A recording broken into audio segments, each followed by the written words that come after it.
So this is de facto part 2, part B of the Kudila television channel, broadcasting only on the internet, not on satellite, not on the terrestrial. And this is the times that we're going to look at the times. The news in the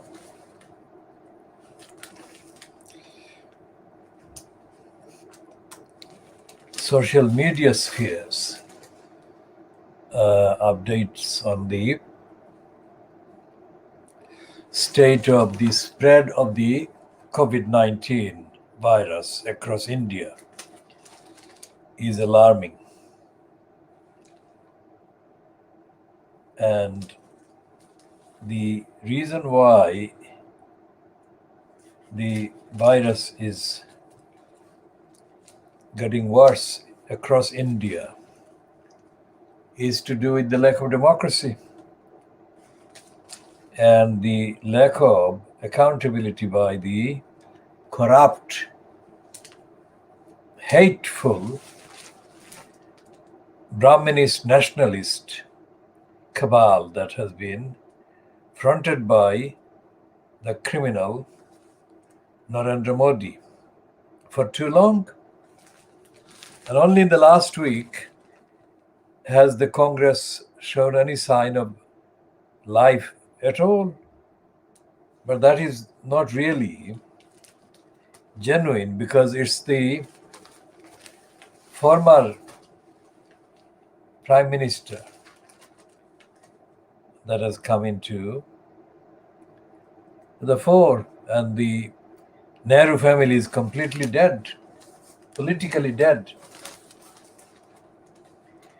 and killing democracy with their deadly silence and stupidity and ignorance. And they're betraying hundreds of millions of Indians that are being literally pushed to their deaths by Modi and Shah. Now, why is it that the world's biggest democracy, as it is claimed to be, the India, is dysfunctioning in this way? And the answer is that the entirety of the Western kind of media has been capitulating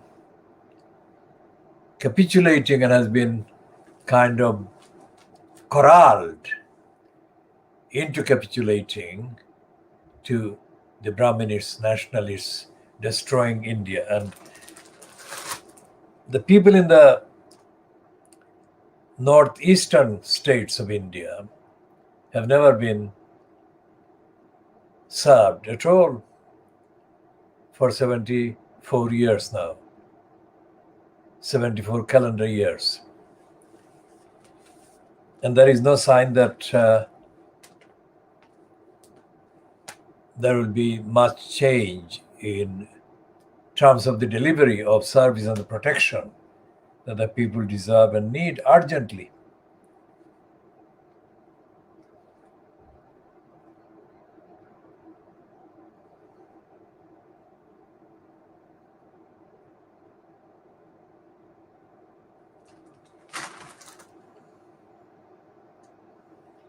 And there is a cartoon in the Times today. It's not a Peter Brooks cartoon, it's somebody else whose name is not legible or readable anyway.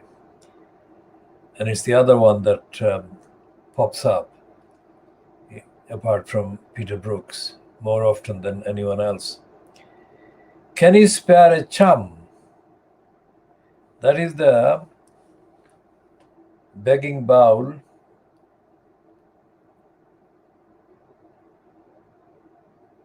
holding or presenting David Cameron, and there is a poster behind him says, "Let's keep in touch, maybe have lunch." I mean, in the Indian papers, I mean, this is Fleet Street Times newspaper, so and we are diagnosing ethically and evidentially every day and condemning their corruption and capitulation here with the corrupt government and corrupt regimes. But in India, there is hardly any cartoon that could compare with the kind of behavior of Modi and his kind of criminal colluder who is there, Amit Shah. And whoever is responsible for the editorial policies of the Indian newspapers is betraying the people of India big time.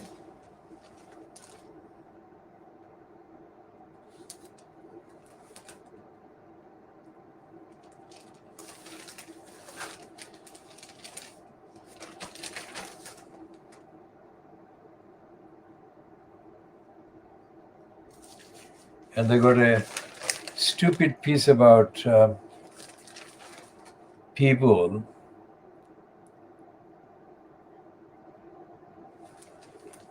are spending money on the maintaining dogs.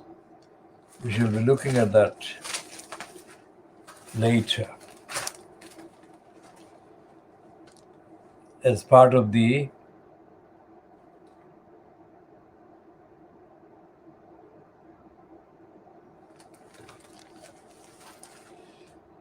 campaign that we want pets, cats and other animals, health care to be made freely available right across the world.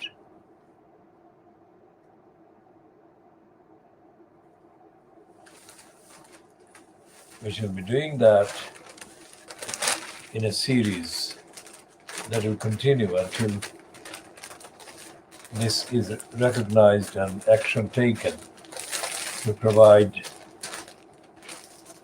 healthcare, free healthcare for the animals, sick animals across the world. Now, here is on the Times business section, there is an interesting headline.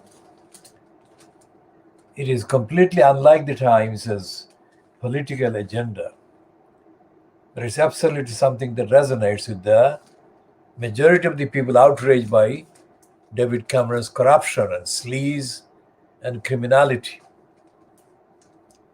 This one is headed Blacklist Audit Firms for Failure to Root Out Fraud. Now, blacklist, of course, is a linguistic kind of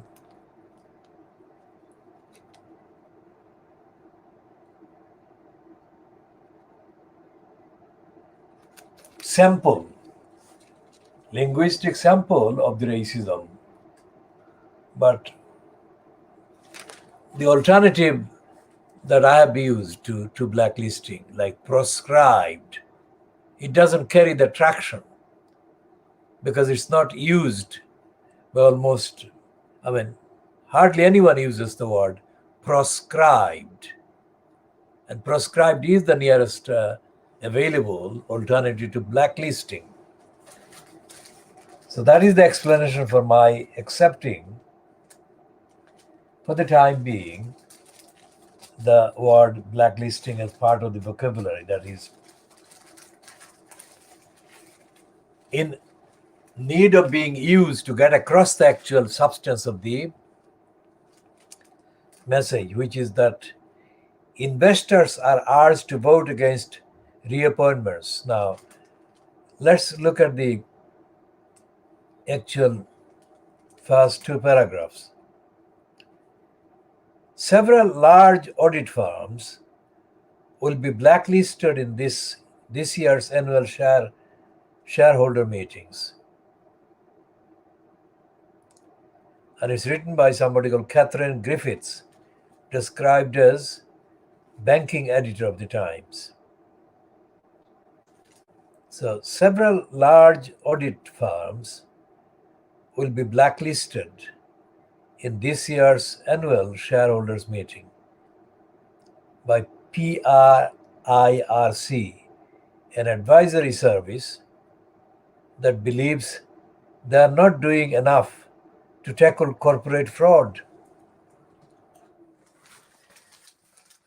And then the next paragraph says PIRC is recommending that investors vote against the reappointment of PwC, KPMG, EY, and Grant Thornton at any British company where they are the auditor. It has adopted the position which is likely to cause a stir during the annual meeting season and to be unpopular with companies because it believes the firms have not made strong enough undertakings to improve processes to detect fraud. In contrast, Deloitte, BDQ, and Mazars have committed to address the situation, the service has said. PIRC was created in 1986 by pension funds and has grown to become one of Europe's largest independent corporate governance and shareholder advisory consultancies. It is trying to force accounting firms and international authorities to address an expectations gap between existing professional standards for auditors over corporate fraud and what the public and courts expect. Now, this is completely misleading. For a start, that is not going to make any difference. Why? Because on the evidence, and in our view, all these audit firms owe their business to serving fraudsters right across the board. And this is a misleading piece on the facts. The facts don't support this suggestion that only a number of big companies, auditors, or multinational auditors firms are failing. All of the auditors firms are failing. And all the accountancy firms, all the accountancy businesses are businesses facilitating crooks and corruption and crime. Full stop. There is no exception. Similarly, all the licensed law traders are engaged in crime and criminality under the licenses. And the reference to the public and the courts in one sentence is an outrageous act of audacity and stupidity and ignorance because the courts and the public are not in the same position. The courts do not respect the public, and the public have no confidence in the courts. Quite apart from that, the public hardly have any access to the courts. Most members of the public don't have any access to the courts, and courts are operating criminality every single day. All stages, all levels of the courts in England are criminal operations.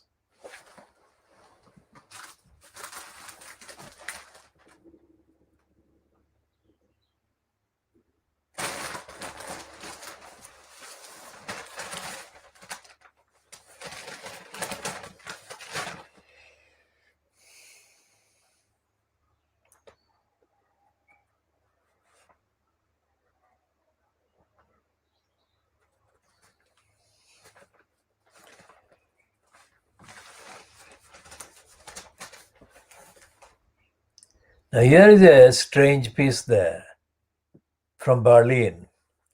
A Nazi-era hotel resort on the Baltic island of Rugan has been partially bought to house a museum after fears that developers were erasing history. A section of the complex at Prora was bought for the symbolic price of £1 or €1 by the state of Mecklenburg-Vorpommern, whatever the pronunciation. A permanent exhibition is to open there in 2026 after a €6.85 million restoration. So it's not about Nazis, it's about an item, a site that existed simultaneously with or contemporaneously with the Nazis' time. As a piece in the Times headed, Mugabe's violent youth militia could be ready to march again. That is about Zimbabwe.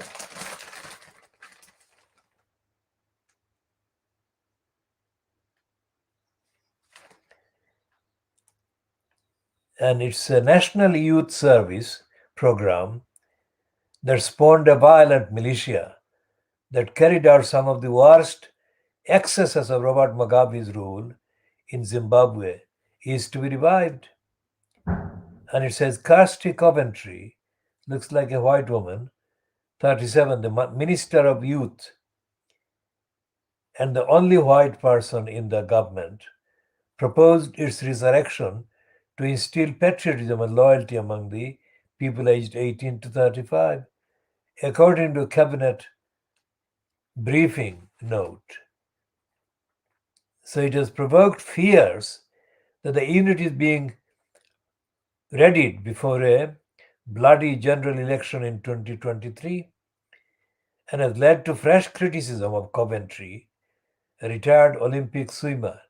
Last year, she was criticized for taking a lease on a prized farm that was seized during Mugabe's catastrophic land grab. Zimbabwe's National Youth Service, established in 2001, was repurposed as a private militia for the ruling ZANU-PF party and became known as the Green Bombers after its military fatigues. It became synonymous with the vicious targeting of Mugabe's critics and was linked to rape camps where abducted girls were held while the authorities turned a blind eye. The deployment of youths to opposition strongholds became a key strategy for ZANU-PF, retaining power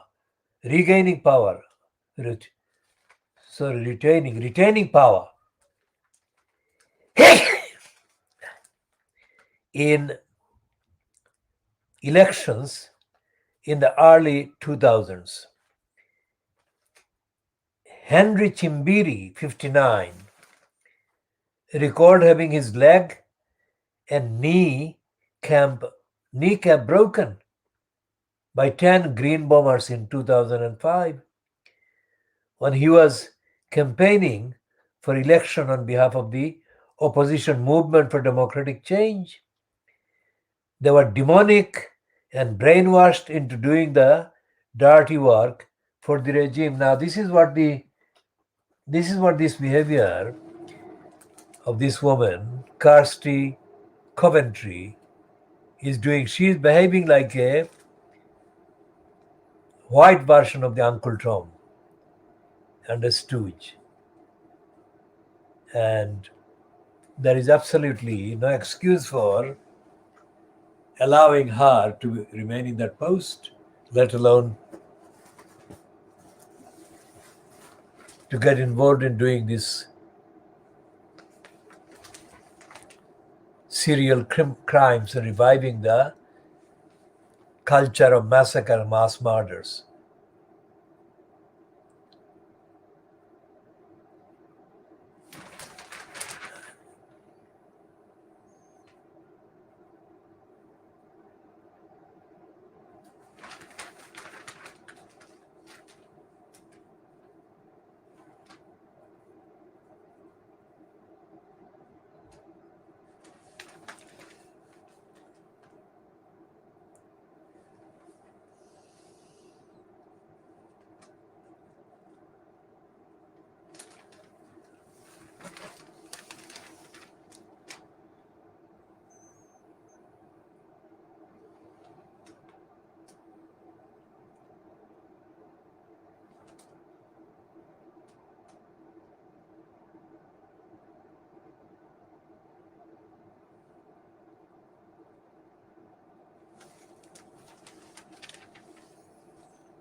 And the Financial Times is saying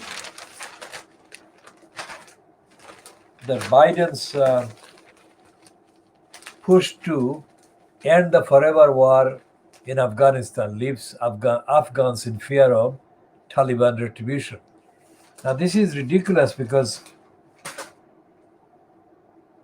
the fact that the announcement has come only now, after 20 years, itself shows that the media, Fleet Street, and even including the Financial Times, have been complicit with the corruption of Afghanistan and the occupation of Afghanistan and the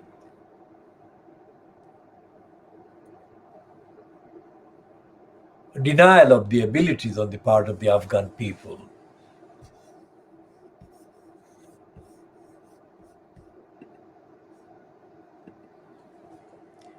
to conduct themselves independently. Now, this is, let's look at the numbers there. They are easy.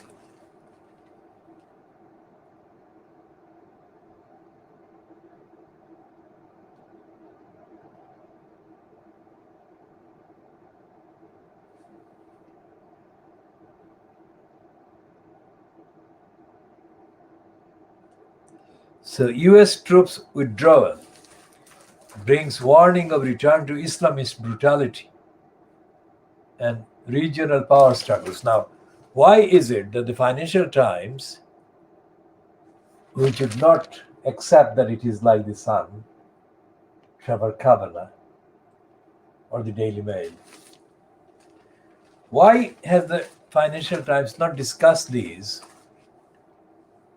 during the last 20 years? Why has the Taliban been treated as belonging to some alien sphere, an alien kind of planet? Where is the journalism that relates to the reality of the country and the people and examines the evidence of the conduct of the people?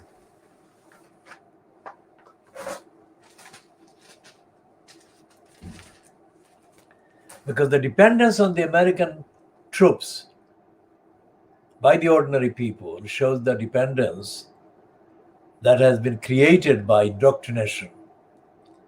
On the one hand, the narrative against the ordinary people in terms of democracy and democratic accountability, because the American troops have been an occupation army.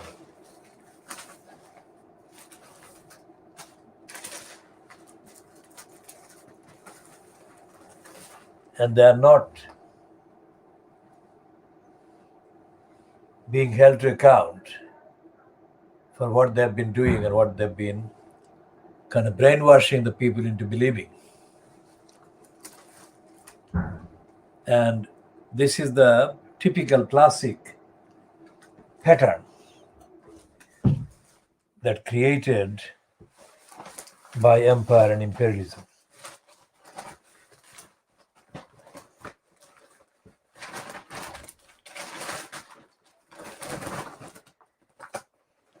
There is no mention in that Financial Times piece of one single Afghan that could be recognized based on their being reported as possessing the intellect, the outlook, the zeal, the campaigning, or character. There is no name. Say, for example, the army is a name. It is instantly recognized. Taliban is a name. But that Taliban is not a name of an individual. Taliban is a name of a faction or the movement among the people in Afghanistan. So where is the equivalent of Biden in these references? There is none. So it's like Afghanistan is being treated as a wasteland. It doesn't really exist. It doesn't exist without the American troops being there. That's what they're saying. And it is true that there will be reprisals and retributions by the people who have been attacked and are the targets of attacks carried out, confidently carried out on the basis that the American troops are there to back them, back the attackers. So that's not a civil kind of situation in the country. It's a militarized country and has been militarized for the last, 40 years. And it goes back to Afghanistan being militarized every so many decades. And the main reason for the Western media, including this Financial Times, refusing to recognize ordinary people of Afghanistan and to relate to their ordinary experiences and the ordinary kind of environments is because it's a Muslim country. The whole of Central Asia, Afghanistan, and many of the republics that were occupied under the USSR are Muslim.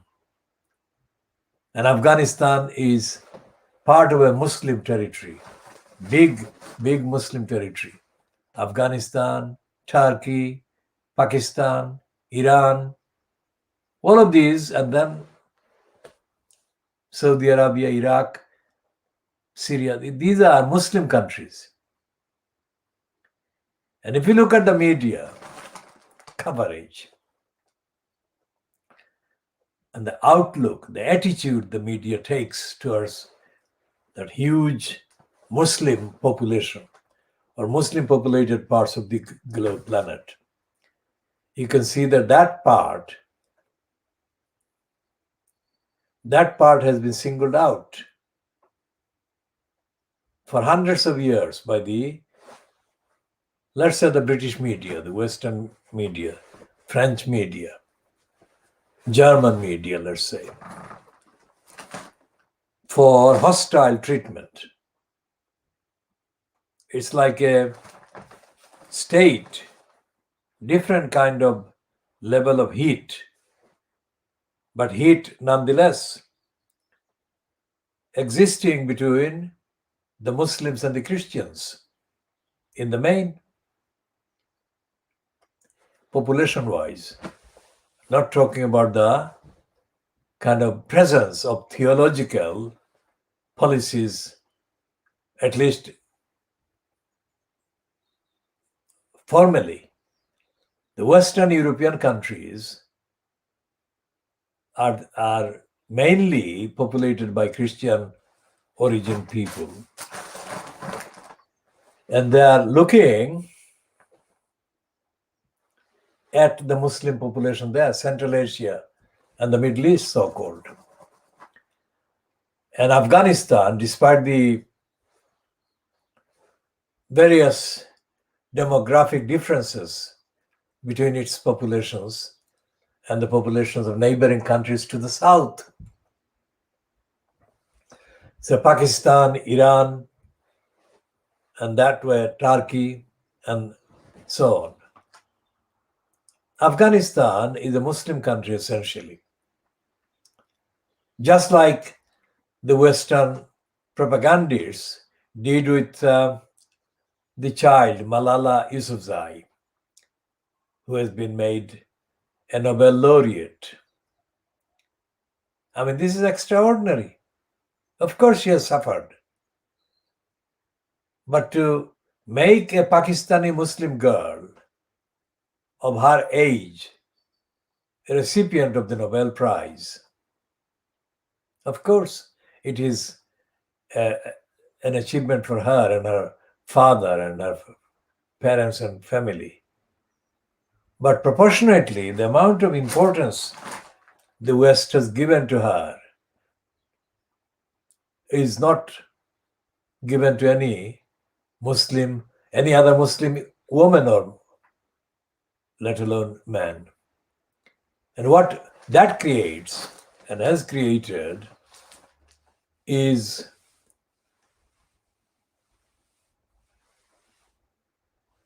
the entrenching of the hostility. The people in Pakistan, for example, contain individuals that are campaigning and suffering for their campaigns for universal rights for people at every level.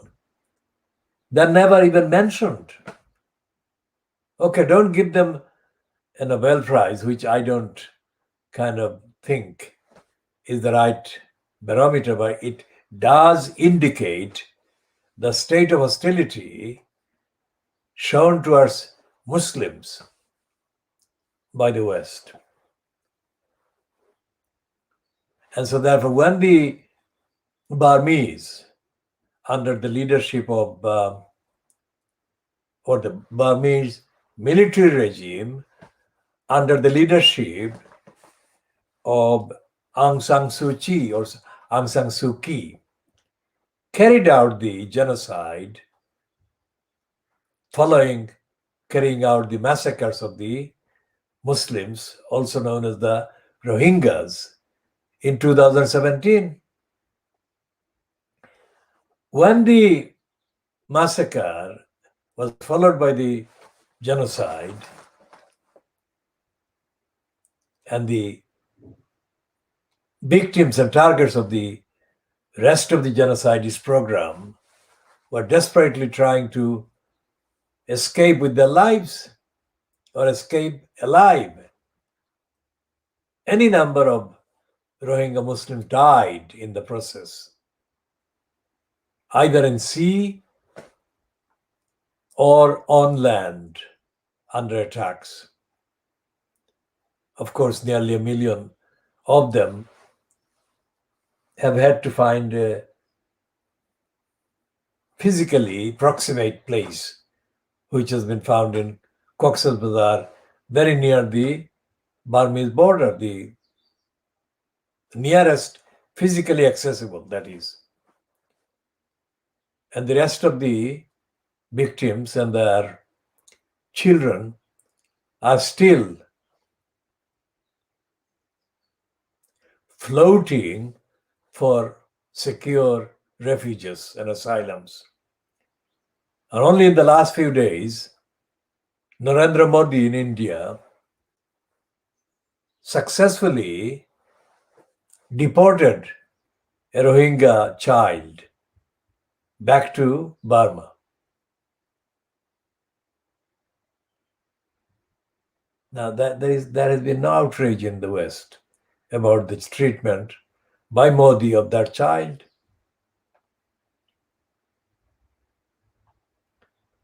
So the demonization of the entire population that is identifiable as Muslim is going on unabated every single day.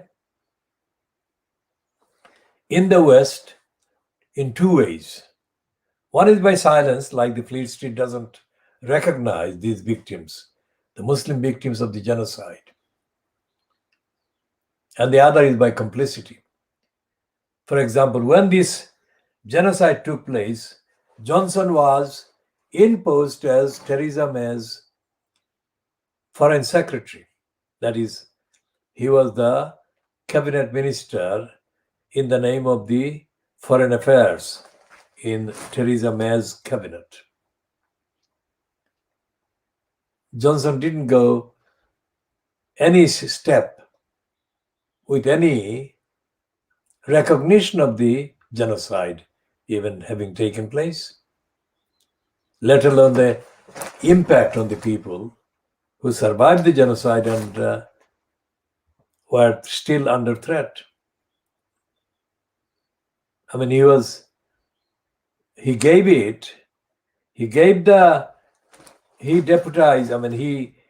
authorized one of the foreign office ministers, who is of Indian origin Hindu, with absolutely no record. He's a conservative Hindu minister in Theresa May's conservative government, with no record of any reference to the murders and the genocide of the Muslims in Burma. So Boris Johnson gave this Alok Sharma the kind of platform to fend off questions about the Burmese genociding the Rohingyas and what was the UK government doing. And Alok Sharma had the perfect job. He was completely at ease as he denied all the questions. And he never mentioned, Alok Sharma never ever mentioned in the various statements he spewed on behalf of the Foreign Secretary about the issue of the Burmese genociding the Muslims. He never mentioned the Muslims. He never mentioned the existence of various international conventions, declarations, and treaties, and the obligations under all of those that every member state of the United Nations was under. So when the Financial Times today, Monday the 19th of April 2021, talks about the Afghans being alarmed that the Taliban would take revenge on them, it is factually correct. But examining the sequences, the timelines, and the overall hostility shown to the ordinary Afghan Muslims who are suspected, prima facie, on the face of it, are suspected as potential supporters of the Taliban by the West, by the occupying army. And the occupying army and the occupying army's controlling administration and its agenda has been to keep Afghans engaged in hostility among themselves. There has been no news item in the last 20 years whereby it has been stated that any of the Western occupying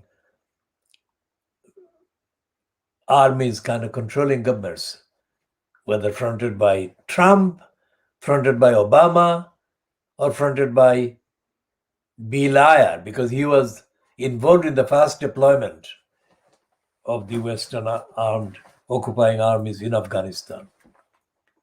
That they are, that is to say, the Blair or Bush or Obama were in the slightest interested in creating democracy, civil society in Afghanistan, or for that matter, helping the neighboring Pakistan, which are the biggest number of Afghan refugees, to deal with. As a practical, logistical operation, it's a huge task. It has been huge. And none of the Fleet Street papers or the media has ever,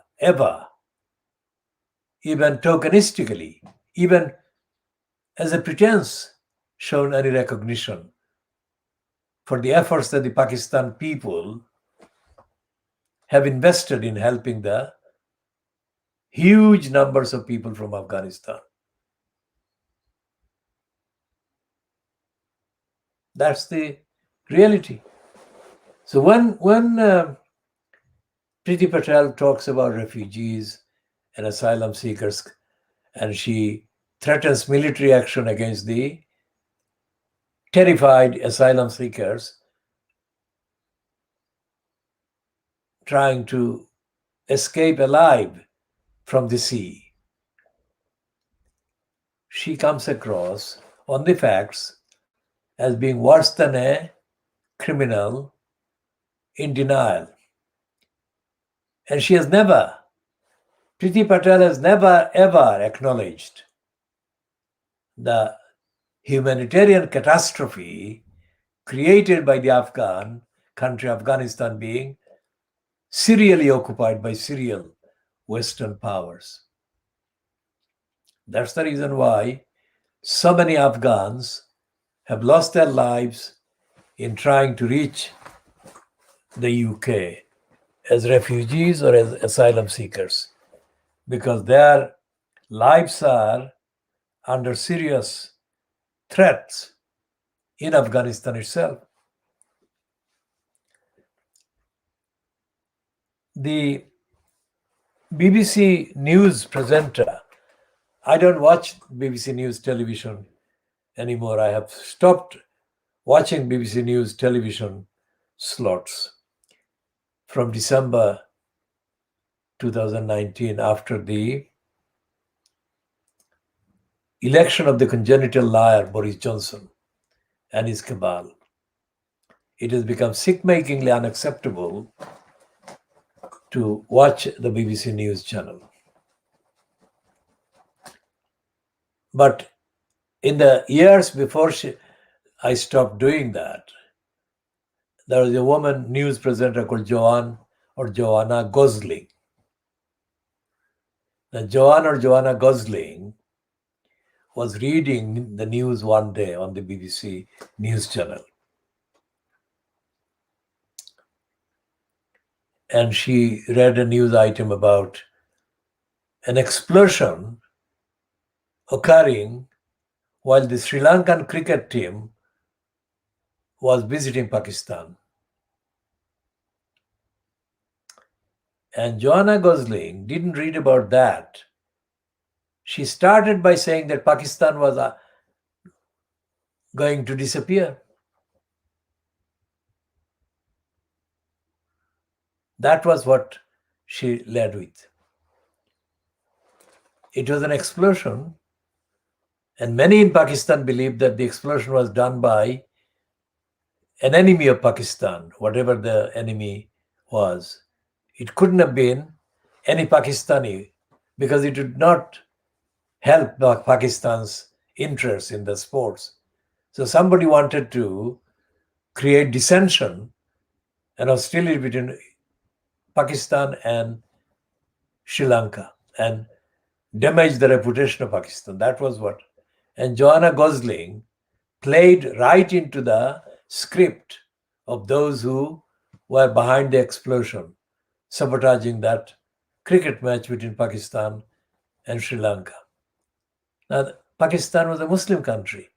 Sri Lanka has Muslims, but it is not a Muslim majority country. So anyone who knows the British media, and this program is called Diagnosis, the World Diagnosis, the world exclusive World Diagnosis of Fleet Street. And Fleet Street is very much the kind of heart of the media, let's say.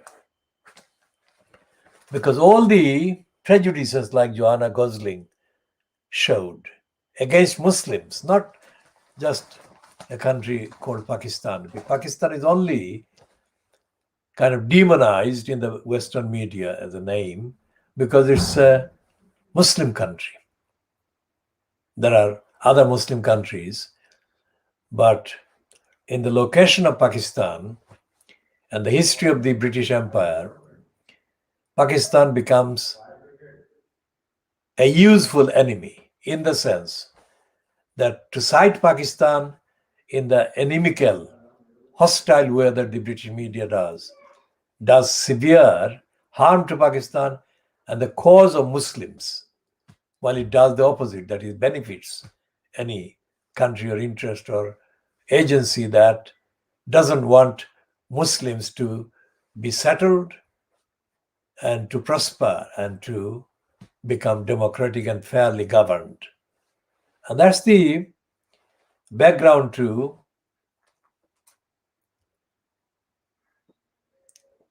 this child being given the Nobel Prize and everything else, because she was kind of praised out of all reality as being the only champion for girls' education in Pakistan. That is not only not true, that is a sick-makingly, criminally confected lie. And the history of Pakistan politics, society, etc., they're never discussed. They're not introduced to the Western audience. So Pakistan has been kind of exiled by the Western media into inaccessibility that is confected, that is contrived. It is not true. Because Pakistan has got, as a Muslim country, despite being a Muslim country, some of the best entertainments, some of the best sports, some of the best facilities, cultural facilities for its people. And it has got its problems. Huge problems, which we are part of, we are investigating in the context of the events happening in the subcontinent from August 1947 up to now. But essentially, the discrimination and the denial of mention to the positive things in Pakistan are damaging not only the people in Pakistan, the ordinary interests of the Pakistanis, but it's depriving the world of a lot of opportunities and contacts and support and partnerships that are being blocked. And when the genocide took place of the Rohingyas, Pakistan was one of the countries that gave significant numbers of Rohingyas fleeing their country shelter. Now, in the context of Pakistan's own history, I have to mention that the Pakistan itself has not done justice to the people that were massacred, raped, and violated in 1971 by the Pakistan Army. And I've made several calls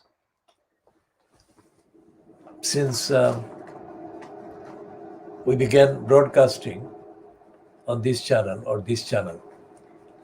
Several calls to Imran Khan that he should begin by expressing genuine apologies to the victims of the Pakistan Army's rape and massacres and murders. And I've said that then he should prepare to pay reparations to the victims and their families and their descendants. And I said that objectively, while at the same time objectively defending Pakistan against the anti-Muslim inspired hostility by the Western media and powers and governments. Today has been Monday, and the belated cancellation of the visit to India by Boris Johnson should be examined again in that relationship. The attitude to Pakistan by successive UK governments has been completely anti-Muslim inspired, not anything to do with the Pakistan people's role or the government's role in the current thing. I'm not including in that any reference to what Pakistani army did in 1971 in East Pakistan, which is now Bangladesh. And because we believe in an end to warfares and an end to nuclear proliferations and nuclear warfares, and we believe in the support for the planet, Earth, and environmental actions, solid action to be taken to protect the environment and to protect the animals, to protect the greens across the world. We shall continue to objectively report on every single aspect of the subcontinent, because in the subcontinent, and I've only been to India and I come from Bangladesh, but I have not been to Pakistan. But I believe that the general attitude towards animals is unacceptable in all these three countries. Cruelty to animals is widespread in Pakistan, in India, and in Bangladesh. And cruelty to kittens that I have watched and observed in Bangladesh, that was East Pakistan at the time, is something I cannot describe because it is emotionally very upsetting to even describe some of the things that people do to kittens in Bangladesh. That is incompatible, totally, absolutely incompatible with the teachings of the Quran and the legacies of the Prophet, peace be on him. And this is the month of Ramadan. Cruelty to animals, and especially to kittens, should be banned, as we've said about the rapes in Bangladesh. We have said, and we still say, and we maintain, that no rapist should be alive in Bangladesh or live in Bangladesh. And Bangladesh government, whatever the kind of calculations, which is a one-party kind of so-called parliament, passed a kind of, quote, act of parliament in the immediate aftermath of the gang rape in November 2020 in Sylhet MC College, proclaiming that rapists should be hanged. Now that was 4 months ago, 5 months ago. I don't see any news about any rapists being hanged yet. But I do see news of new rapes taking place. That is what has been happening. And the role of the newspapers in Bangladesh is disgraceful. Newspaper, the so-called media in Bangladesh, is unspeakably corrupt, unspeakably complicit with the corrupt status quo. And as I said, in 2011, that I don't believe that the UK Bangladeshis, that is, people of Bangladeshi origin living in the UK, they're not Bangladeshi nationals. Most of the settled Bangladeshis, people of Bangladeshi origin, are British nationality. nationality holders and careers. But culturally and ethnicity wise, and in terms of faith, they come from Bangladeshi backgrounds. And I've said, and I do say, and I maintain and I believe on the evidence that regardless of the fact that the people come from Bangladeshi origin, the people do not have any need to get involved in Bangladeshi party politics or Bangladesh-based political activities from here.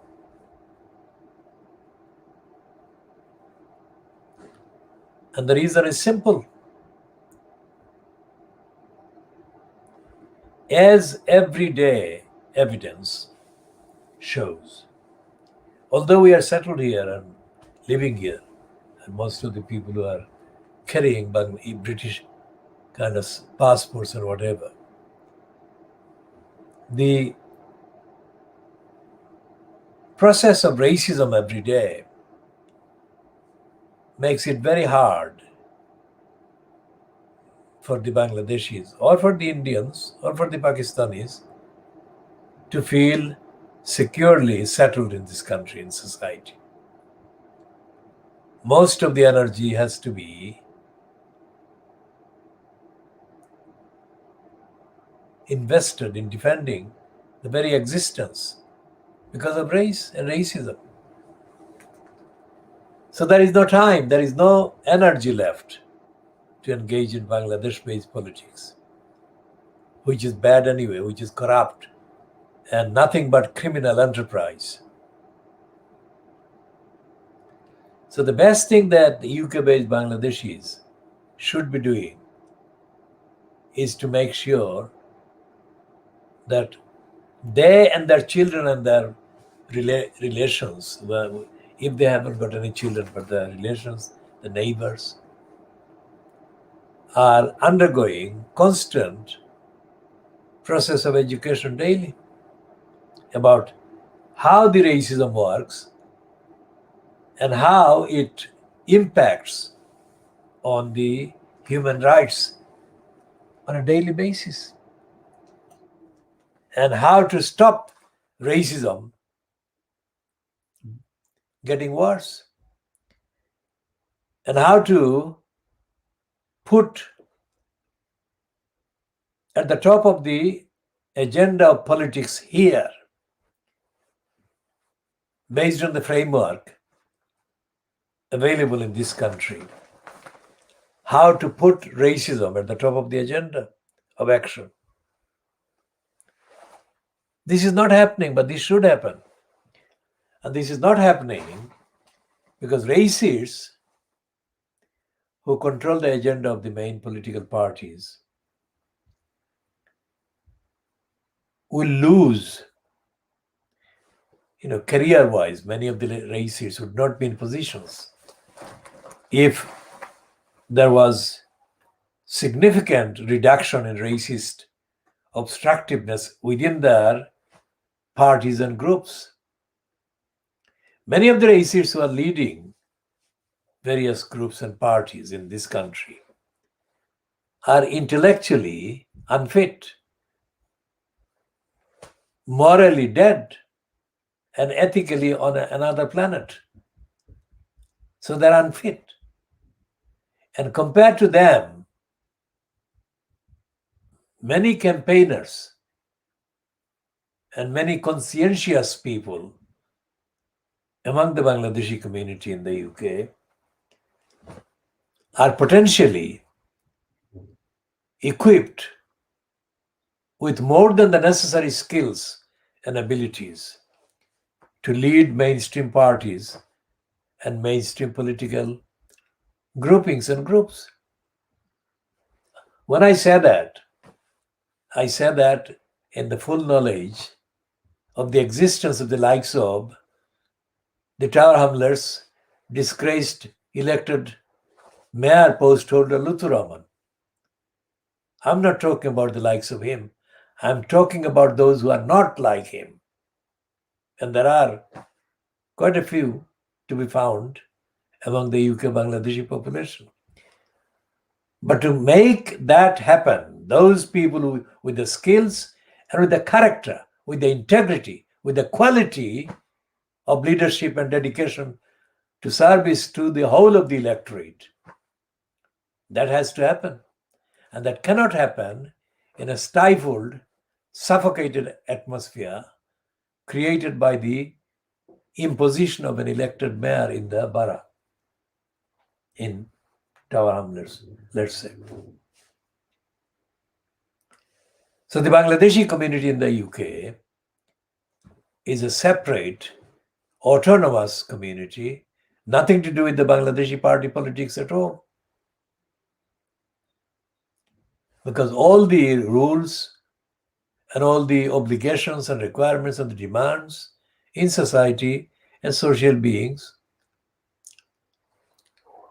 are based in Britain and on British institutions and British laws and British obligations. Now, this distinction has been very clear to me from the beginning. But I alone cannot implement the distinction because the others are obstructing. I can do this, but I don't see how I can do it with the obstructions ongoing. And those who have been obstructing the implementation of this project, that is to say, to really establish an autonomous Bangladeshi community outlook and attitude in this country based on the realities of this country, included in the obstructors are the saboteurs that have been sent by Bangladeshi political interests and forces. And those saboteurs arrived during the 1990s. First of all, to expropriate and to rob the fruits of our struggles against racism in the 1980s. And then to replace the ordinary community by infiltrating spots. And those infiltrators are now kind of fronting most of the so-called ethnicity-linked outlets in the media in the Bangladeshi community's name. And without exception, all these outlets are corrupt and fronted by crooks and idiots. They don't know the basic information. They don't have the basic skills. So it's Gulliver's Travels, Lilliput. And it's a Lilliput made worse 100 times, worse than what Jonathan Swift portrayed them to be or be like. And the reason that I'm saying what I'm saying is justifiable and justified on the evidence is to be found in the current state of statelessness in which Shamima Begum finds herself. And we don't know about the other three girls. And to this day, remember what time we've been talking about this group of girls from the Bethnal Green area. We've been talking about them we've been publicly talking about them since they became publicly known. And that was in February 2015. So our campaign has been publicly raising all the questions. Nobody else has raised the questions. Nobody else has shown any evidence that they even knew the facts and the laws applicable that we have been raising. So anyone who is talking about these girls, if they are talking about these girls in the UK Bangladeshi community, is only doing this after after a very long time, on our campaign's part, talking about the safeguarding children duties owed to these girls by the local Town Council. Now they're making mention of these safeguarding children duties, but they're not making sensible mentions. That is to say, these individuals who are still in a minority, but who are kind of corruptly, but actually, factually, they are making references to the council's role in relation to these girls. That is a long leap from the darkness that they have been inhabiting. And that leap has been only possible by our campaign, which is not unique. We do this on every issue. This is the campaigning organization. But when they make the references to these girls, these particular individuals, very small in number, then cancel the impact of what they are saying about the council's role. They cancel it by praising dubious things, tokenistic things that the liar John Biggs has done or perpetrated as staging of some kind of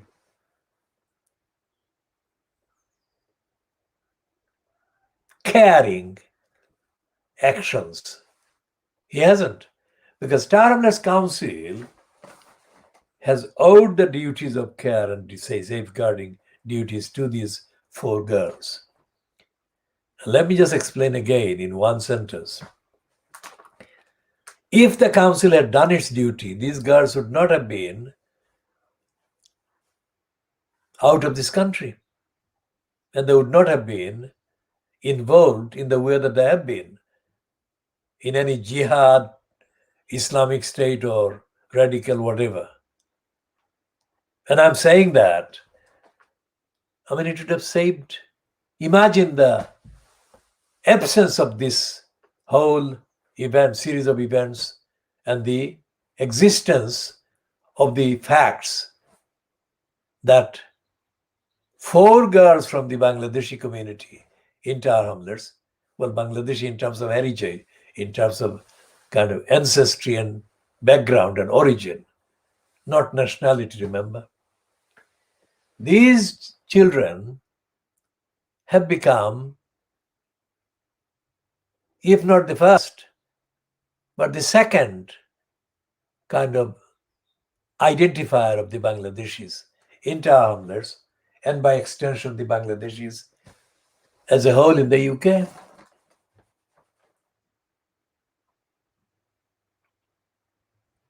This is outrageous,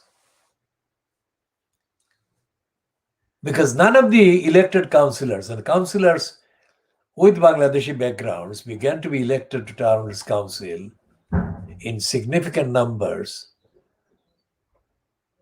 from the 1990 council election, May 1990 council election.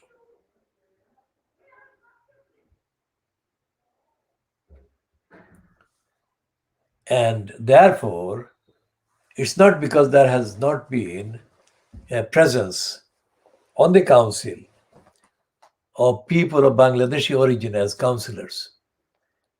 It is not because of that there has been no action defending the community by the council, applying the particular laws and legal duties that the council exists to deliver service on.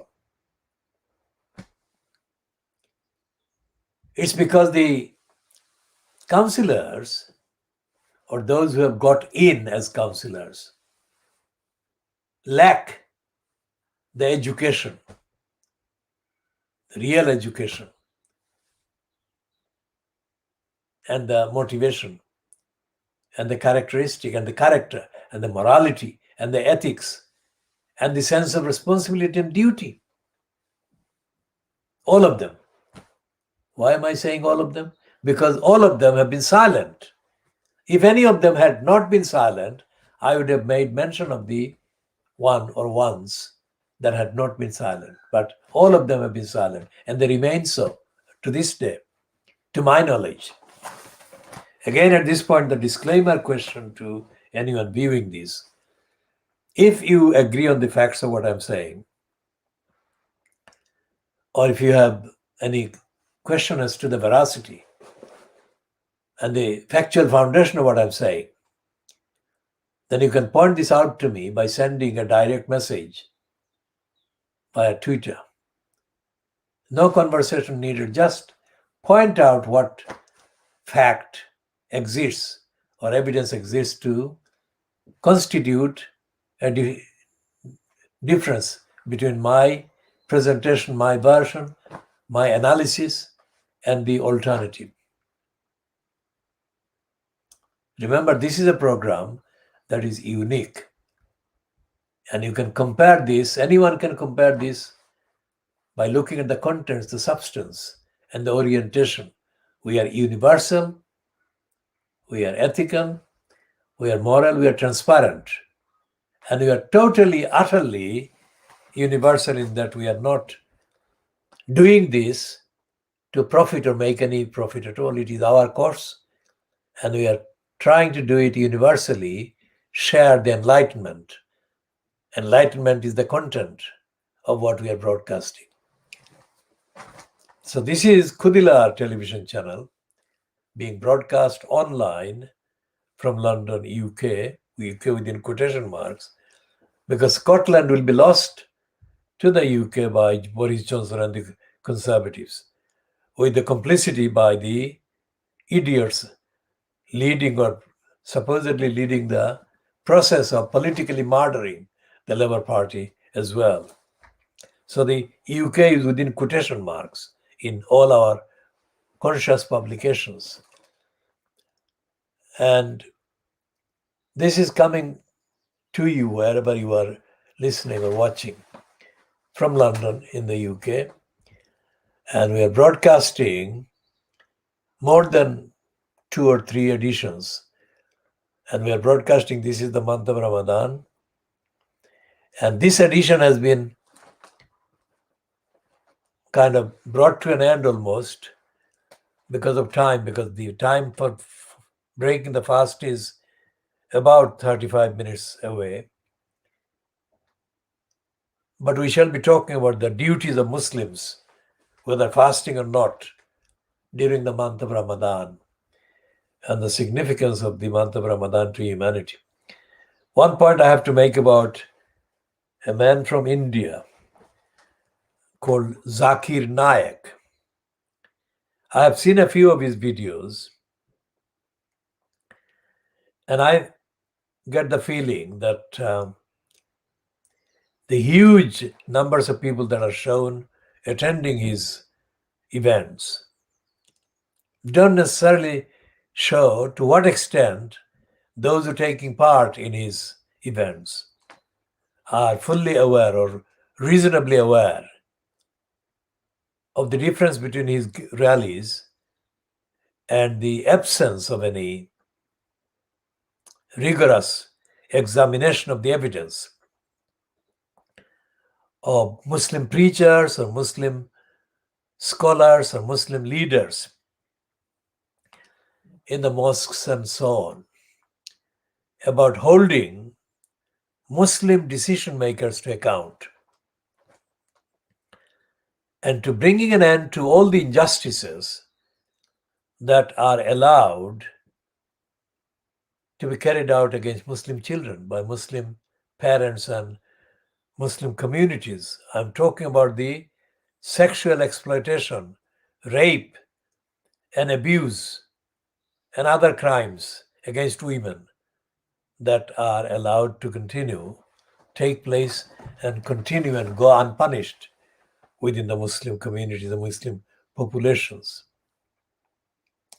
So we shall be talking more about those in due course.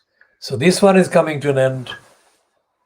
This particular edition is coming to an end when it turns 24 minutes to 8, about the time of the fasting of the Ramadan in London time, that is 24 minutes to 100 hours GMT.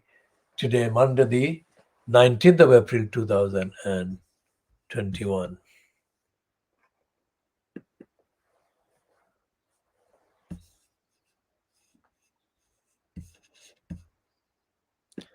So anyone who is fasting or going to break fast must remember to share the food, if they can, with anyone who is not able to feed themselves or doesn't have the money to have a meal.